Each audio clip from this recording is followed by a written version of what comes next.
All right. Well, I appreciate everyone joining. This is our monthly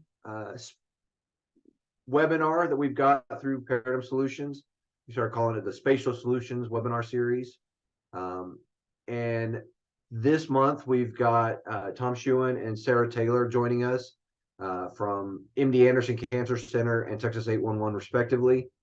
And we're going to be chatting about using 811 to prevent 911 and utilizing accurate utility data for damage prevention. So we're going to go ahead and jump into it.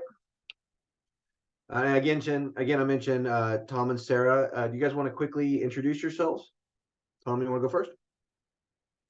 All right, thank you. So my name is Tom Schuin. I'm the Director of Engineering Services for the University of Texas MD Anderson Cancer Center. Thank you. Hi, everybody. My name is Sara Taylor. I'm the GIS Manager for Texas 811. Okay. And I'm Chris Aiken. I'm President of Paradigm Solutions. We work with a lot of institutions, whether that's campuses, municipalities, utility districts, to get their data centralized, shareable, accessible, typically through GIS and other geospatial platforms. And so providing GIS and geospatial services and solutions. I do have a poll that I want to send out to people. And this is the first time doing a poll in these, so let's really hope it works. Where did my poll app go? Polls, here we go. All right, so I'm going to launch this poll. You'll see that if y'all start answering that. Basically, the questions I want to kind of understand. That is not the one right now. I had launched the wrong one. Let me end that poll and we'll launch the right one. All right, so I want to get an understanding of your experience with 811 systems, or you may know them as call before you dig systems. Several of you answering.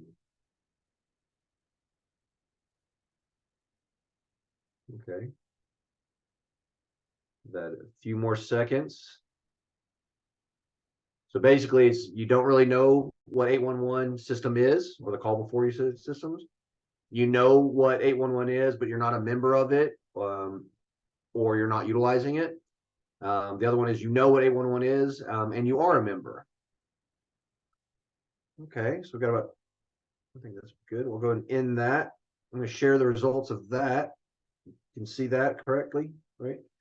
So, all right, so we got a pretty good mix of people knowing, that's what, 85% know what 811 is, and it's split about whether they're using it or not, which is great. That's actually a higher number than we've had in the past when we presented this in the past.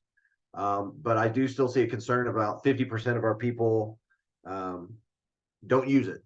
Or I guess that's 60% if you factor in the people who don't even know what it is. So that's a good opportunity for us to start having the discussions off of this. We'll see if that other poll works later. All right, so we wanted to kick this off to talk about campuses and institutions at risk. Tom is here to talk about MD Anderson, so he's going to be specifically talking about kind of the campus environment, but this is very much applicable to municipalities, to, again, the utility districts, anybody managing and operating utilities. So Tom, I will pass it to you. And oh my goodness, it is giving us all kinds of issues today. You should be able to.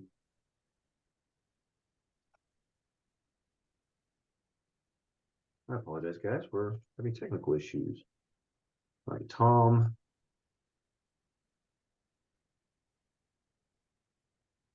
For some reason, it's not letting me pass control to you, so I'll run the slides for you. Right. Put the next slide, please. Okay. Have you ever experienced, another question, we're going to start off with a poll and the question. Have you ever experienced any of these things? Loss of water pressure, internet, and we can't live without our internet or cellular these days, electrical power, sanitary, steam, natural gas. So my organization is a relatively large component of the University of Texas system. We have roughly 25,000 employees, and we do about 2/3 of our work is in healthcare, about 1/3 is in research. And all of that is super critical, affects a lot of people. But in your own organization, how do you feel when you get a boil water notice? things that you feel are out of your control. What does your organization do for business continuity? Life safety.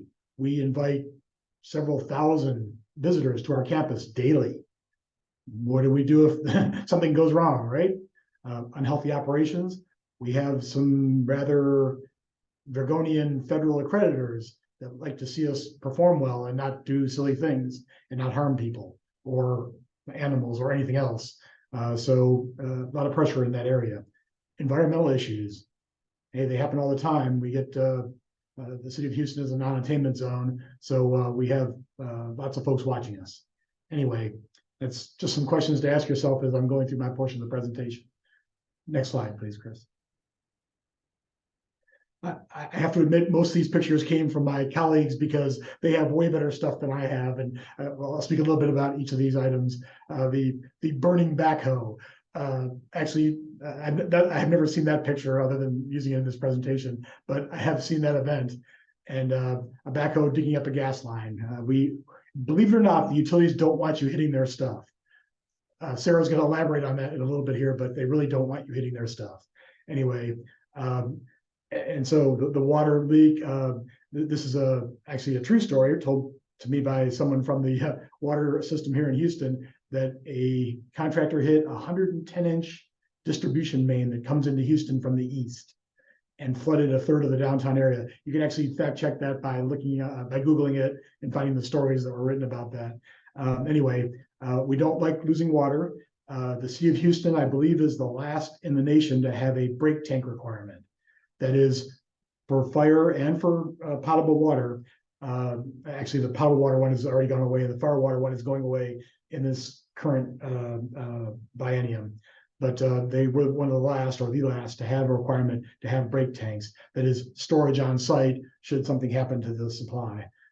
Anyway, they do have at least 3 main 110-inch feeds into the city, so I think they feel like they're pretty secure these days, and they're doing away with the requirement for that. The spaghetti next to the water leak, top right there. So we do this, unfortunately, a lot, and our accrediting organization has really started to clamp down on this. All those utilities may be active, they may be live, but they were not installed. Laying them over top of each other doesn't make it any better. And abandoning things in place, and we're going through this now because we have we're trying to knock down some of our older, less useful facilities. What's abandoned? What was it used for? What was it not used for? So abandoning things in place, only you're leaving time bombs for the future folks. Don't do that. We're having to clear up a bunch of messes now that we built into our organization in the past. The paper documents. That's pretty much what our organization looks like. We have rolled up stuff everywhere. In fact, my organization recently relocated from a very old office building into the building that's actually the background for the first slide. Anyway, we struggled over which paper documents to bring with us because we're an engineering team. We have stuff that's handwritten. We have things that came from the 50s and 60s that people, oh, that's where this is buried and this is over here. Anyway, so we did bring some with us. They were so important to us that we have not actually put them back on the racks. Okay, maybe a little oversight on our part, but anyway, we have lots of paper documents. Our wonderful vault lady is working her backside off to digitize everything. Even the scribblings that are on a lot of our documents anyway. And who doesn't like a good outage at midnight on a Friday? I'll elaborate on that story in a little bit here, but next slide, please, Chris. So to tell a little bit more about my organization and try to match it up with what you see and do in your daily life, we have a lot of generating capacity, mostly diesel, some natural gas. We have, because we're in a heavily urban environment, a lot of our diesel tanks are underground. Not the best. Underground storage tanks are not the future, I can tell you right now.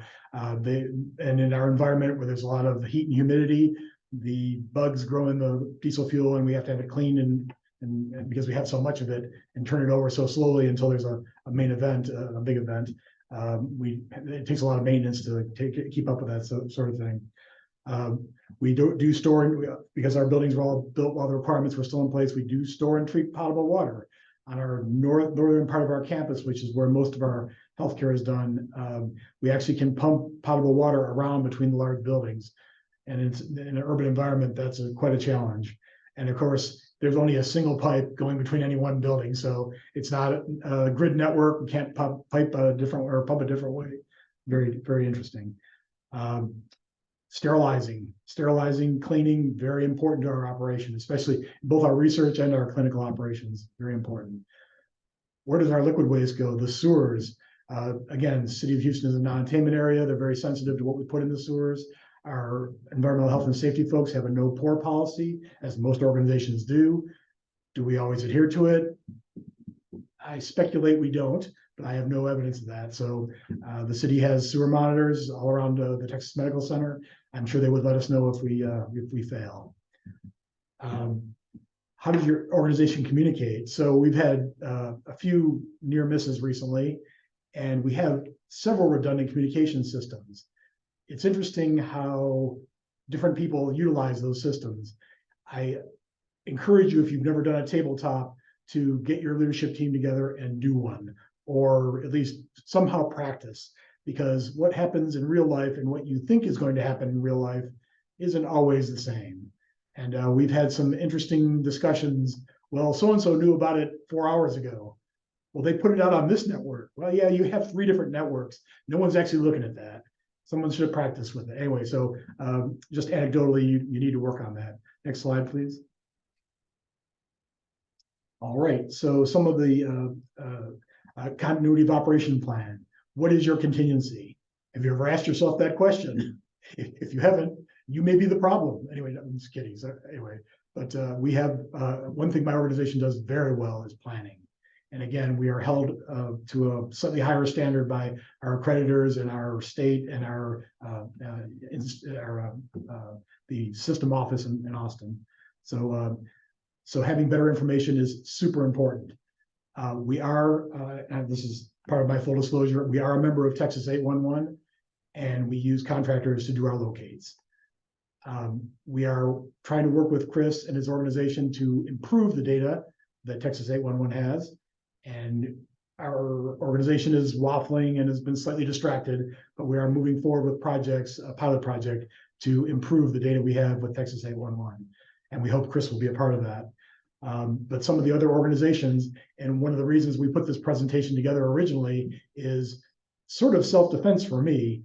The other organizations in the Texas Medical Center, and if you don't know about the Texas Medical Center, yes, you can Google it. I believe it's the largest medical center in the United States, and there are quite a lot of organizations here, and we do quite a lot of very cutting-edge healthcare and research.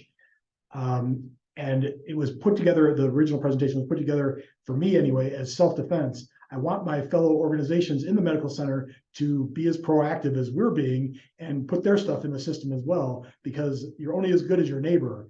It's almost never you that knocks out your power, that knocks out your water, that knocks out your sewer. It's people digging around you that, if you're not a member of Texas 811, you don't know they're digging around you. And if they haven't put their utilities in the system, you don't know exactly where their stuff is. And I guarantee you, because we are so dense, our utilities, like that spaghetti picture early on, we have things across each other, sometimes within feet, sometimes within inches, but they're very close together. And anyway, these are some of the agencies that we deal with. The Texas Medical Center, as I mentioned, City of Houston, Harris County, TECO, Thermal Energy Corporation. I believe that is the largest district energy plant or plants in the US, the district itself. I may be wrong about that, but it's extremely large, very big. CenterPoint, our electric provider, AT&T, and Central. Anyway, those are folks that we have to work with on a daily basis. They don't want us knocking their stuff offline. They don't want us digging up their things, and we don't want them digging up our stuff. So very good. Next slide, please, Chris. Again, Sara will speak to this a little bit farther along, but self-locate or contractor locates. I mentioned earlier that we use contractors to locate our stuff. By being a member of 811, we get we see the locate request, and we get to know who's working around us. That's super important. We actually did the story I'm going to tell a little bit later on. We actually got the locate. We knew that work was going on. Didn't appear to be a threat to us. We have great contractors. They work around here all the time. Generally no issues whatsoever. but knowing is always better than not knowing. And again, recently, if you happen to be a healthcare organization, the Joint Commission has increased their focus on emergency response, recovery, and avoidance. The Joint Commission accredits us for CMS, the Center for Medicare and Medicaid Services. And they're pretty much sticklers about us getting government funding. And a good portion of what we get is from the government. So we want to keep them happy. So the Joint Commission is simply enforcing stuff they see CMS asking for. Anyway, next slide, please. All right, and now it's time. I'm going to tell my anecdotal story, and then I'm going to introduce Sarah, and she's going to do her part. So this, I've done a little bit of full disclosure. The rest of this is, this was an event that did absolutely occur on the edge of the medical center, not quite on our property, off site slightly, just at the edge. The information I'm going to provide is not the full story, I guarantee it. In fact, I'm pretty sure I'm never going to know the full story, but I will say the reason I'm telling this story is because the response of our leadership team was, I won't say worse, I'll say more negative than I've ever seen them respond to an emergency. Maybe because of the poor ways we communicated, maybe because of the poor way the utility responded to us. There were a lot of factors involved in this. Anyway, on a weekend, because it always happens on a weekend or an evening, a utility crew digging up, doing some work. I don't know what they were actually doing, but they were digging slightly off the edge of the Texas Medical Center, struck a underground electric, plunging some of our facilities into darkness. Okay, we have massive amounts of backup generators. Many of our buildings are 100% backed up. Most of our buildings are 50% or more. Some of our buildings needed more backup than we thought they needed. How about that? And yes, our generators all started. They all all but one transferred. Most of the things worked out well. The outage went on for an extended period of time, almost a day. Getting diesel fuel delivered on the weekends. We ran into some issues with our supplier there, but that's on us. That's not on them. Anyway, interesting outage. Again, pretty mean response from our leadership team.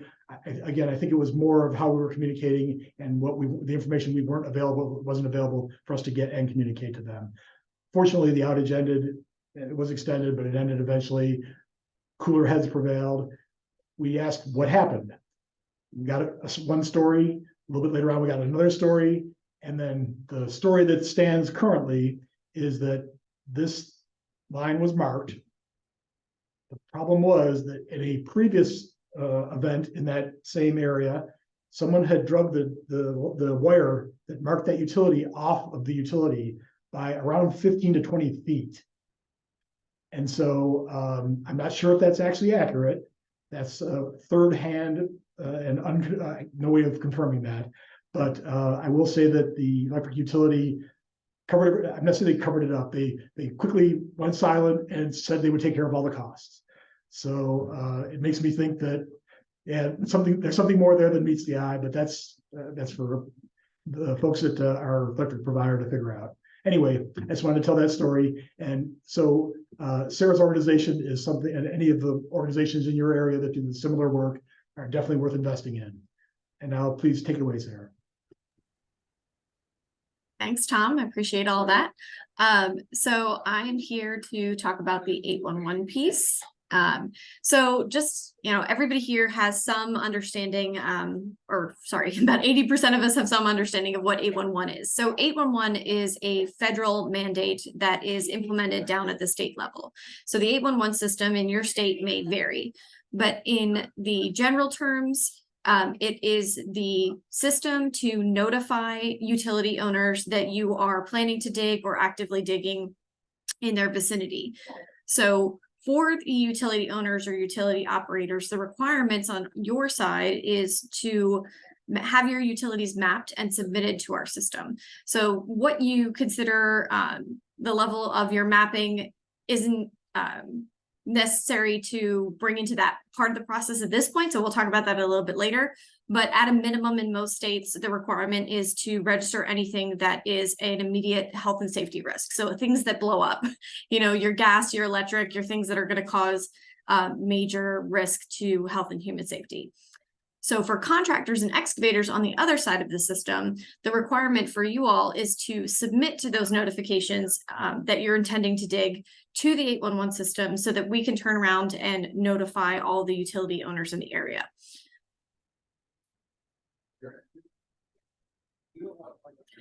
So a lot of folks know 811 as the call before you dig. In every state, it may have a slightly different name. You know, we've been known in Texas as dig test previously. There's Miss Utility. There's a couple different names, but it's all under the same system. And the main purpose is to make sure that contractors and the public are safe at the end of the day. Our goal is always to prevent injury to people, prevent damage to property, and ultimately, you know, as a side benefit, prevent these service outages that can lead to other issues. So we say, you know, how we can use 811 to prevent 911 is we're using the system to notify that something is occurring so that there aren't damage to utilities and there isn't a 911 call resulting from an excavation. You know, we want everybody to be going home at the end of the day safely.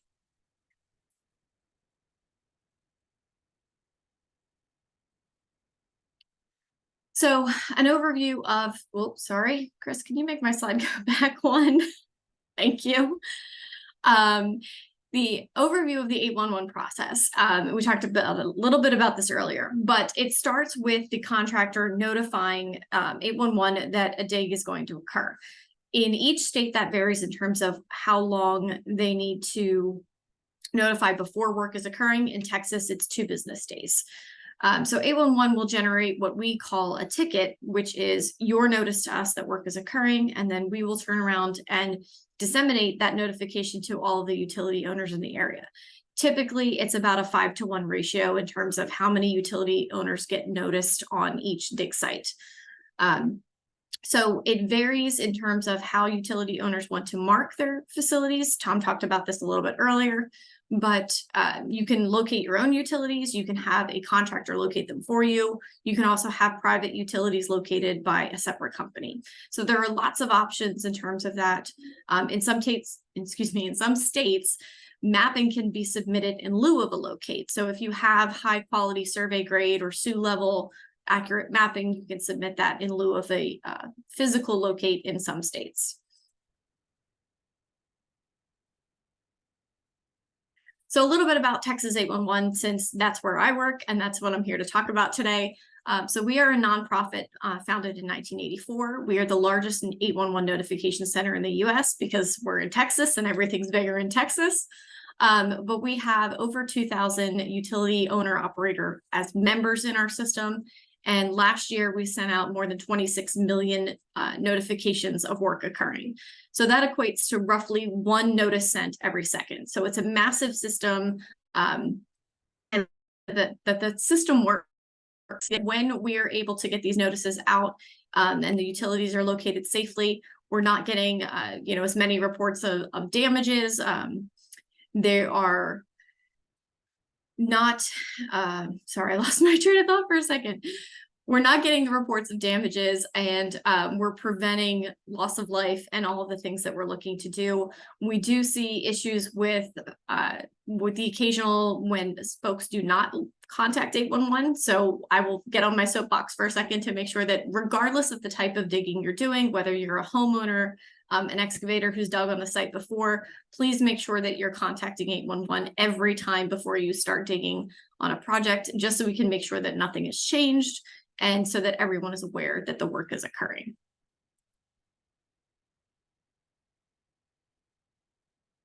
So how does this process work inside of Texas 811? As I said earlier, it starts with the ticket generation, and that has an automated system that sends out the notifications to each of our members, which are our utility owner operators. The utility owners may have a work order management system. So that ticket may flow directly to a person who then responds to it. It may flow through a CityWorks or Cortera or some other system to manage that work for the utility operator. Someone from that work order will go out and do the locating in the field. And then from that locating, we have an opportunity to upgrade your mapping in the field in that process. So we're looking to close that gap between the locating of the utilities and actually getting those mapping updates. From the utility mapping updates, those flow back into our service areas that are registered for our members, and then those flow back into tickets. So you can kind of see, as we're going through the process, we can actively make things better by updating the utilities at any point. But what we want to focus on is doing that in the field actively as things are changing. So we talked a little bit about service area. So that can mean different things.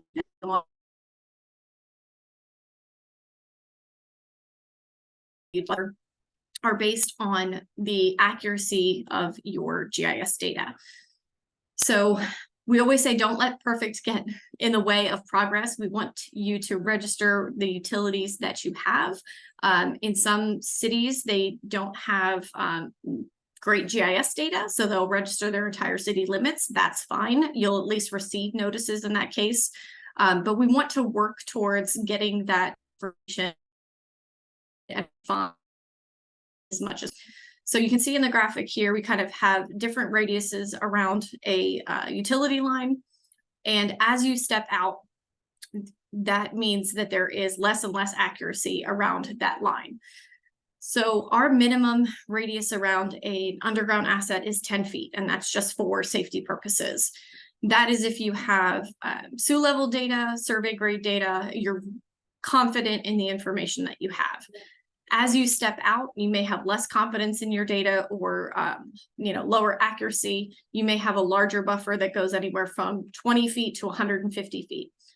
In some areas, go 600 feet. But really, it's up to the utility owner to decide what they want those buffers to be. What our standpoint on that is, that determines how many notifications you receive.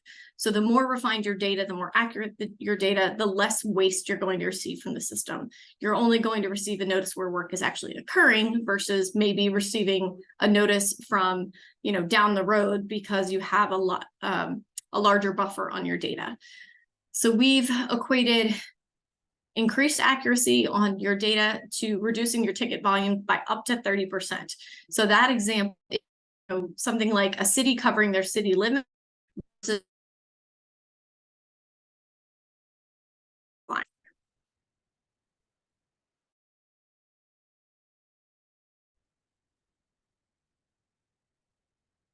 Seems to be delay in my slides. Try again. Chris, can you skip forward? It's not recognizing it. Yeah, I made a change. Okay. So one of the things that we've done in the last year or so at Texas 811 is streamline the process for updating your utilities. It used to be that you would submit your map information, get a confirmation from you, and you would never see that data as it was being processed. Now we have what's called Service Area Editor. So it's a mobile-friendly application. It's available on your desktop devices in Internet Explorer and Chrome. It's also available on large format devices in the field. The example we use is an iPad. It is not available on phones because they're too small to display the mapping. But this does allow your field staff to have access to this and be actively updating your mapping while they're in the field. So the process now is and they're drawing your mapping or upload mapping through this web interface. My team at Texas 811 will review that data and information also links back to this system so that you can have a visual representation of your changes on the map at any time. We still publish our updates on Tuesdays and Fridays, but you can see on the graphics here an example of what a previous utility area would be versus a more refined. MD Anderson was kind enough to let us use their data for this representation, but I also give the caveat to, we do not release utility members' data without their explicit permission in any case. So this system is very well locked down in that Encore can't see Atmos's updates. We make sure that it is user-based and heavily permissioned off so that none of your data is at risk in this system. And can you skip a slide?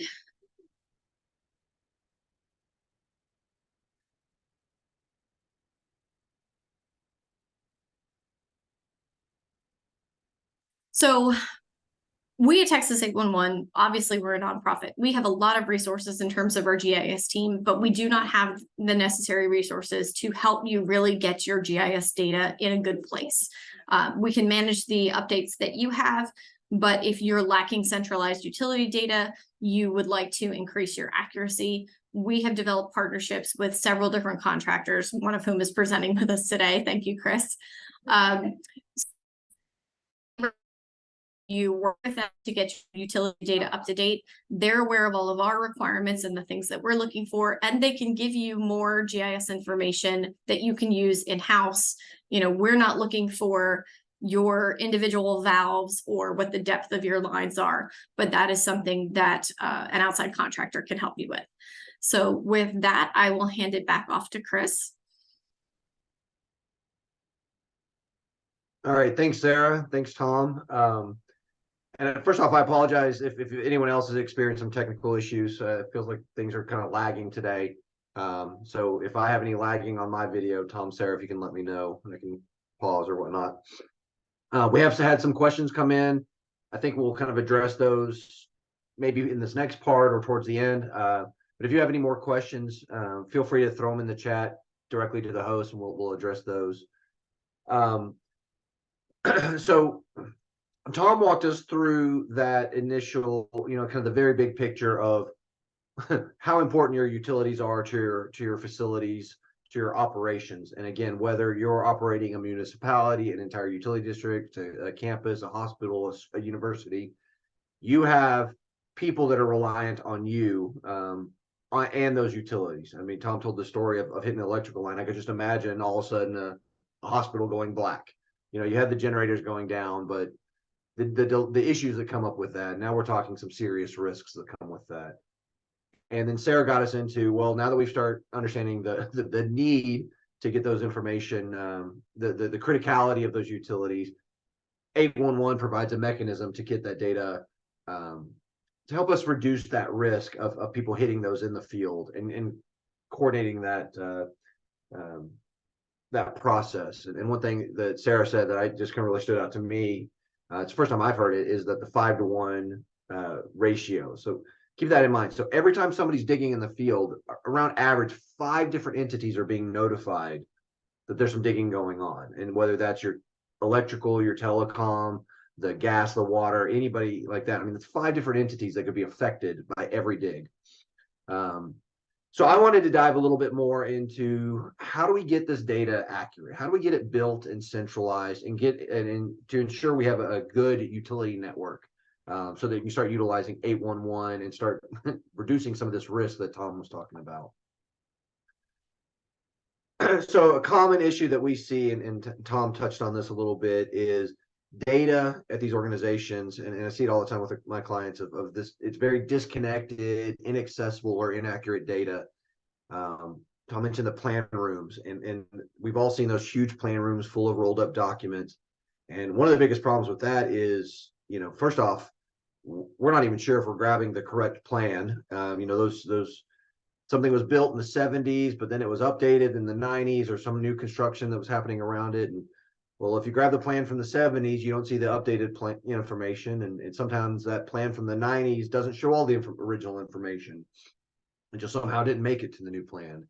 And the other thing with those paper plans is not only damage and wear and tear, but sometimes they just kind of grow legs and walk away. They get checked out and lost in somebody's truck, never to be seen again. And I've seen paper plans held together by duct tape. And I'd love to say that was on the back of the plan, but it was right down the middle of the front.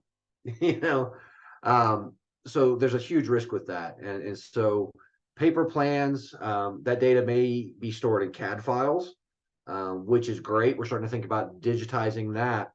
Problem with CAD files is oftentimes that's stored on one person's computer, inaccessible to one person, and you have to make sure Bob is in that can come in there and get you access to that. So it's not necessarily as easily shareable to the rest of your systems. There may be PDF documents, and again, That's a great start to getting that digital, but how accessible is that to everybody?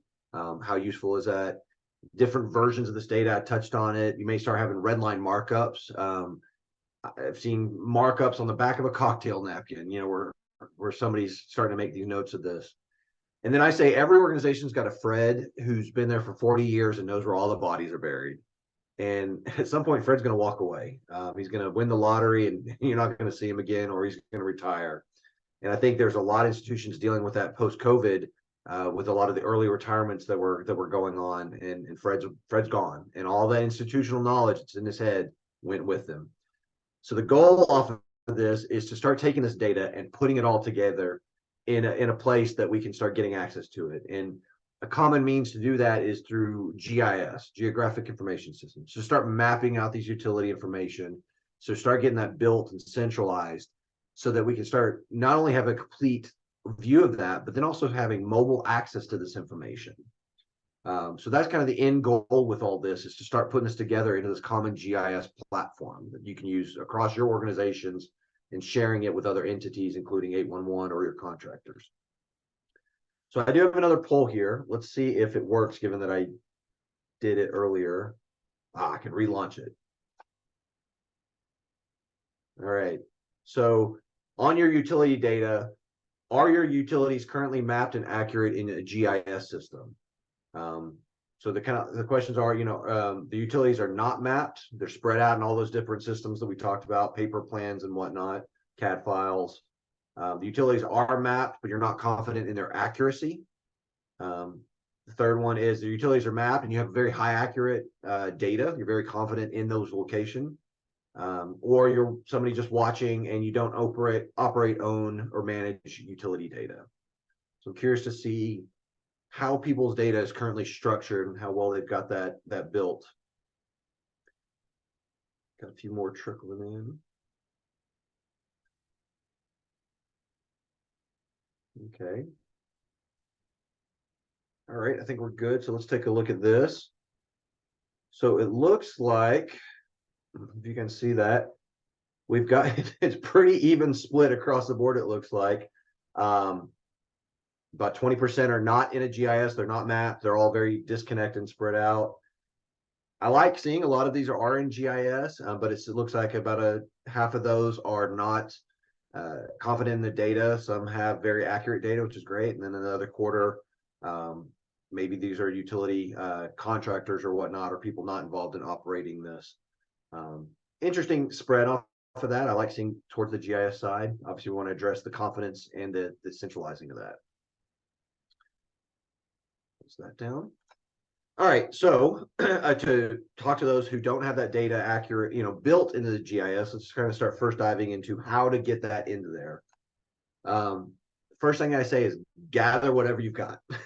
Gather those plans, the CAD files, the PDF documents, whatever you've got. That's gonna be the first thing, is take all of those data and just whatever resources you can. I guarantee you'll find a closet somewhere down the line that's got some plans in it. Grab them, start getting those integrated.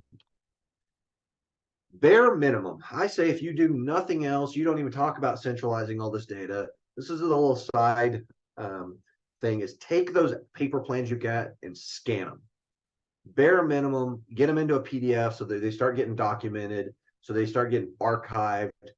They don't get water damage, they don't get lost in a fire, they don't get checked out and everything. At least you've got a digital copy of those. And then you've got a whole new room that you can start utilizing for office space or a gym or whatever you want. But you've got that as a digital means of those plan rooms. So I call that the digital plan room. So if you do nothing else, please consider doing that. Once you get all these plans and documents and all, start embracing technology. And for those not familiar with GIS, it's a way to start mapping out all this data. And that's the ultimate goal that we're looking for, is getting that centralized. I often tell people, you may already own some of this GIS software. There's the 800-pound gorilla Esri out there that is pretty ubiquitous in a lot of environments, especially if you're a campus environment, whether you're higher ed, K through 12, hospital. It's amazing how often that software is has been purchased by one department, a lot of times the academic, teaching, and research side, but it allows a whole separate installation that's already paid for, but just not turned on the facilities and administration and operation side of the house. And that's pretty true even for municipalities that maybe police bought it, but public works haven't seen it, or vice versa. So I always say, first take a look at what you may already own that you're not capitalizing full advantage of. Once you start thinking about, we want to put this in here, take all this data, and what I say is just start mapping it out. If you have certain documents that you have very high confidence in, we'll give those a lot more credence when we start digitizing and converting that data. If not, or if you have a lot of different data sets, draw whatever you can. And you will come up with different areas where there's duplicate lines, there's things that are offset. One plan shows it, a line going to the left side of a sidewalk, and the other one shows it the right side. Or a utility line coming in the south side of the building rather than and another one shows it on the east side. That's okay. Let's get this in here. And our goal, especially on this initial one, is creating what I call that initial spaghetti network. Sarah touched on earlier of don't let perfect get in the way of better. At least we're going to have something in here. But if we can start pulling in Fred, the guy who knows everything, and start capitalizing on that knowledge before they're out the door, it's amazing. These guys will recall a plan. They're like, yep, they'll draw a boot in the sand. There's a 6-inch water line right here because I put it in 1985. And he's pretty accurate where that is. Or they'll be able to walk you through. Yeah, we were going to go in the south side, but remember we hit that rock. We had to go around it. Or we put in that water meter and things like that. And when you start utilizing that, you can start going back to this data and all of this inconsistencies and all that, and start cleaning it up with that passive using Fred or some of this other sources. And what we've shown here is maybe you start realizing some of those lines, they were duplicates and we cleaned them down to one line. Maybe some of those lines, they are separate and that was an abandoned line and we abandoned it in place. We will still want to show that and demarcate it. And that's what we've got here. Maybe some of these dashed lines are abandoned lines that are still in there. They're not active, but we need to know that both from the construction planning side of it, but also the digging, the contractor side. 811 wants to know that. Everybody needs to know if there's something there, what is it? The goal, then we get all that, we can start putting that together into that centralized utility GIS. You can start to share that. You can start to make that accessible to people. And again, oftentimes I say early on, don't overthink the need for that accuracy. Ultimately, the goal is very accurate data, but sometimes starting with getting that utility built can refine it. As Sarah said, if you don't know right now, you're saying your entire city is in the 811 system and any dig that's happening in there, if we can start showing those utility lines, at least roughly in there, we can start narrowing down that range and start even reducing the ticket volumes. And somebody says, well, listen, we were very confident we have nothing in this area. Go ahead and dig away. This is where it starts to enhance that, but we can get that in the GIS and start utilizing that. From that, we can start utilizing interactive web maps. This is where you can start empowering your staff with data in the field. And they can start updating this information. They can start collecting it. They can start utilizing it, taking pictures of this information, so on and so forth. And we mentioned kind of that initial data collection. From that, there's a lot of ways to update that information, to start improving it, to start getting access to it. Again, I mentioned the field access, being able to update that information real time in the field. Start being able to utilize your utilities for inspections and maintenance. And we're seeing this kind of build it once, use it multiple times concept. The goal of this is accurate data for 811, but you start seeing all these other benefits. We can start collecting our valves and any other missing features so that we can start understanding, where we shut off things. Start documenting more details about depth, diameter, material on our utilities. In these applications, we can give our field staff the ability to do red line markups right there on their tablet and in the digital medium. They're used to doing that. Let them come in here and say, hey, circle an area and say, I'm not sure this is correct. And those markups, as well as your utility, it's a single source of data that's shared. And now people have access. Anytime there's a change, all parties that are looking at that get updated. And it becomes a nice little round trip means. once we got that data in here, first thing you got to do, let's get that into 811. Let's get that in here, start narrowing down our target areas for those damage preventions. But then let's also start thinking about improving the accuracy of that data. There's a lot of different ways to do that. Whether you're doing survey of that data, we can start doing GPS and field collections. I mean, bare minimum, let's go map the very physical things we can see, manholes, hydrants, and whatnot. But then we can start looking at things for like sub-utility engineering. So we can start getting very accurate data, ground penetrating radar. We can start looking at our easements and property. So we can start aligning those if we have other sources. We can also then start building up GPS requirements for our contractors to say, hey, any new utilities go in the ground, we need to have very high accurate data collected for those so that we continue to improve, have good data going forward. So think about this, think about taking all that data, putting it in here, getting a basic data set, getting it into your GIS system off of these paper plans, the CAD files, then improving the accuracy from that. So from that, I wanted to dive into a few questions that we got here. First one we got here, and maybe this is probably for Tom and Sarah. How do you define a near miss? Some of you, I think y'all referred to near miss a couple times. Somebody asked, like, what's a near miss in your book? So Sarah probably has the official definition of near miss. Our near misses are things we hear about but didn't affect us, usually caused by other folks. I'm sure Sarah can give you the actual definition though. Yeah, our definition of a near miss is what we refer to as a dig up. So you've exposed a line, but not damaged it. And if you've exposed a line that you expected to be there, all's well and good. We kind of want that to happen. If you're digging your line, we do want you to try to expose it without damaging it before you continue forward with your work. But if you expose a line that wasn't located or you weren't notified on, then that's definitely something that we need to come back and report. And that's kind of our version of a near miss. Nice.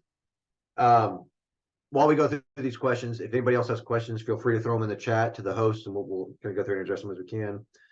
The next one was, who locates private utilities on hospital properties? And I'm going to kind of expand that to who does the utility locates when they're notified on there for any kind of entity.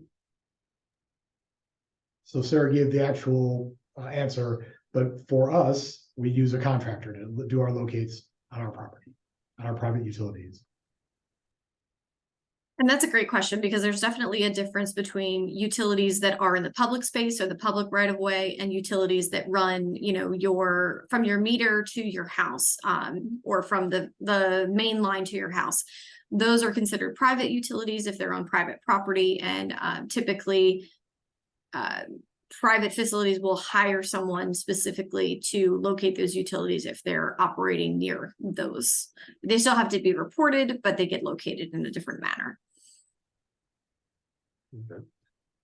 Jumping ahead to a question just popped in, kind of following up on the near miss. What is the law for Texas near miss defined as? And maybe, is there a law of defining a near miss? I mean, Sarah, you touched on exposing it. Is there a legal definition to it? There probably is a legal definition for it, but that is not my area of expertise as the GIS person. If somebody wants to send that to me in the chat, I can certainly follow up with an official answer. I like how you said, listen, if you find a line that you didn't know was there, that's a near miss. Should we be focusing on GIS data of new construction of roads, neighborhoods, and so forth? And I'm going to take that of, should we be looking at mapping the utilities and the data of anything that's new construction? I'm going to jump in here and say, absolutely.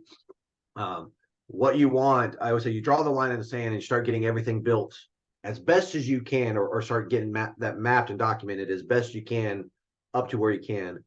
Then if you can start setting standards going forward, and every new utility that goes in the ground, you should have very high accurate data, location data off that, whether that's survey grade, you have very high accurate GPS.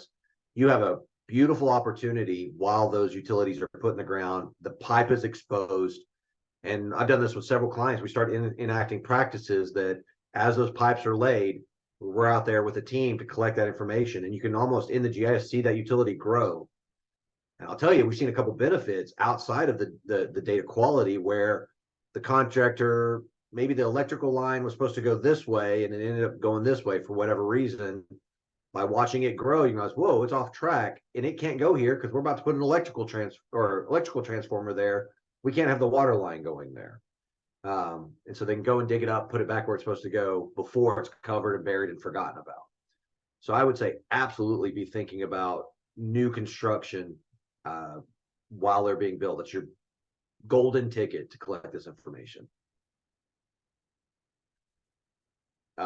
The next one, with utility mapping portion of your operations, are you using utility network, or is everything regarding utilities consist of geometric network? Very technical question about the GIS. Long and short, to kind of break that question down, is in the GIS system, you can make it where everything connects, and you can say, hey, if I break here, what are my impacts down the line? Everything's kind of connected. For this purpose, you don't need that. This is literally, you can draw lines. They don't even have to be perfectly connected, because we want to show that location data. Utility network, geometric network for that kind of linear analysis is great for very high level things. But for the 811 and the damage prevention, don't overthink it. You don't have to overcomplicate it with very complex setups. You can literally draw a line, document its confidence, your confidence level and its accuracy, get it in the system. We're good to go. Next one here, why doesn't 811 service editor accept any GIS input data for GIS input update for plat data? We are looking to do that in future versions, but it was designed specifically for the service area data. Currently, we receive our, property information, parcels, etc., from, various entities. We have been made aware that contractors are sending their plat information PDF copies with their tickets. So we're working on a process to consume that data. It's a great question. These systems, especially Sara's system, is continually evolving. If you have suggestions like that of how that service editor can be improved, I'm sure Sara would love that feedback. You've got her contact information.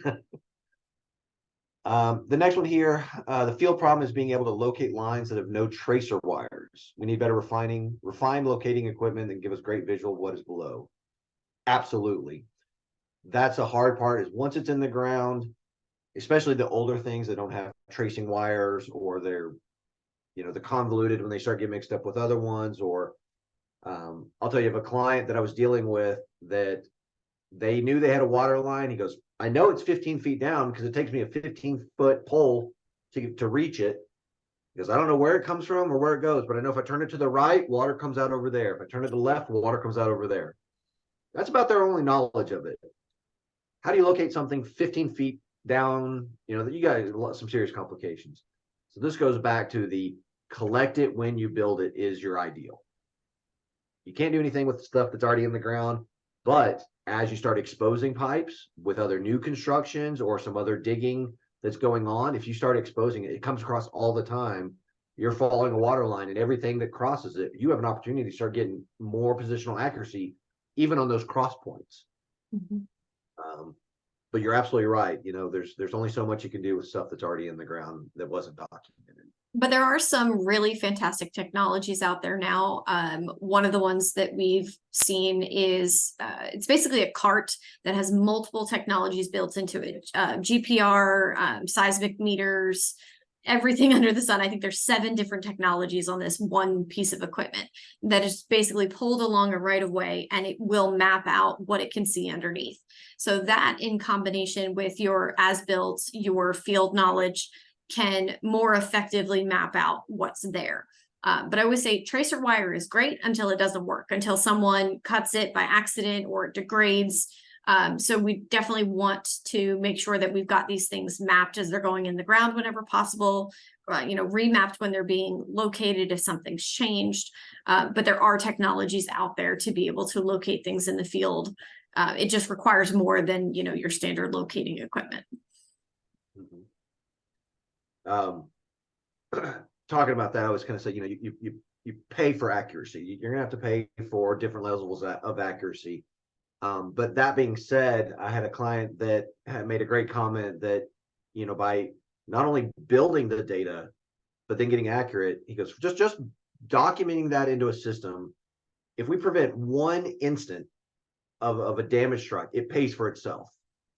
And now the cost to improve that, another incident avoided because of accurate data, it pays for itself again. And Tom, I think you guys have been on the wrong end of some damage strikes, whether caused by you or somebody else. I mean, that's what actually how you and I first connected was several years ago. Somebody hit one of your lines, and think about that accurate data. We got a lot of damage prevention, a lot of savings on the back end, correct? Yeah, absolutely. Absolutely. Yeah. All right. Another question here is, how are the databases handled? Is it done through ArcGIS or through a SQL service like Postgres? We're getting a lot of technical questions today. I like it. Sarah, you want to, I guess, talk about the back end of 811, but I guess talk a little bit about the data that you can consume from people on that initial utility. I don't know if you touch on that, about what they can give you to populate your data from their setup. It's a great question. So we use a Postgres version of SQL. So again, we're a nonprofit. We have, only so much access to funding. So a lot of the GIS that we do is open source technology. We do have, Esri licensing and things like that. So what we accept in terms of data into Surface Area Editor directly is a zipped shapefile format, a KML, which is an unzipped version of Google Earth, and GeoJSON, which is an open source format widely accepted throughout the GIS community. We can also accept other various data, but you kind of need to contact us and let us know your situation, and we can work with you to develop different levels of data. And then Sarah also mentioned the ability to edit into the application too is great. Personally, this is where we kind of differ a little bit. I like you editing it on your side, on the data owner side. That way you maintain your own very high accurate utility and feed that out to 811. However, it is a great mechanism to be able to have somebody in the field do some edits and get that in there. So, and Sarah is very much working with you to make that happen. Now, last question we've got in here, and time's hitting time good, is in Texas, to help manage safe excavation and prevent calls to 911, should more emphasis be put on enforcing Texas Health and Safety Code 756 subchapter H? I'm going to tell Sarah, this sounds like a question for you if it's in your purview, but one thing I've also kind of said is that there's only so much teeth these organizations have as far as enforcing it. That's why we're doing all this advocacy. So I don't know, Sarah, if you want to touch on it. Yeah, enforcement across the board is always an issue. We would love to see more enforcement where possible. That isn't obviously within our realm of things that we can control. So we definitely focus more on the advocacy side. Well, guys, we had some great questions here. I appreciate everybody for joining. We're right up at the top of the hour. So with that, here's our contact information. Feel free to reach out to Tom if you want some of the true user experience and pain and suffering stories. Reach out to Sarah if you want to talk about how to get your data into 811. Start talking about that damage prevention, your ticketing system. And feel free to reach out to me if you want to talk about building your data, improving its accuracy, and getting that centralized. I'm happy to work with you on that. Thank you all for joining, and enjoy the rest of your day.